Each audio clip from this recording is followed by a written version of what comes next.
Hi friends, మనం తెలంగాణ స్టైల్లో ఇప్పుడు మటన్ రెసిపీ చూద్దాం. మొదట ఒక పాత్ర పొయ్యి మీద పెట్టాలి. తర్వాత ఆయిల్ పోసి ఆయిల్ వేడయ్యాక మసాలా దినుసులు, తరిగిన పచ్చిమిర్చి, తరిగిన ఉల్లిగడ్డ, బగారా ఆకు వేసి గోల్డ్ కలర్ వచ్చాక అల్లం వెల్లుల్లి పేస్ట్ వేసి వేగాక పసుపు వేసి ఒకసారి కలిపాక మటన్ వేసి చక్కగా కలిసేలా కలిపి మూత పెట్టాలి. 10 నిమిషాల తర్వాత మూత తీసి కలిపి మటన్ చక్కగా ఫ్రై అయ్యాక రెడ్ చిల్లీ పౌడర్ వేసి కలిపి కాసేపు మూత పెట్టి ఒక 15 నిమిషాలు ఉడికించాలి.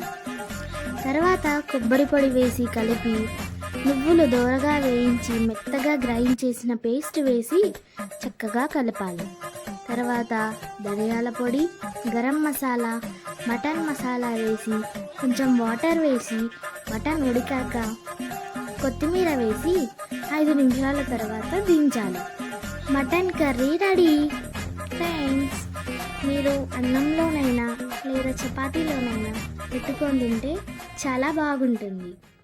మీకు మరిన్ని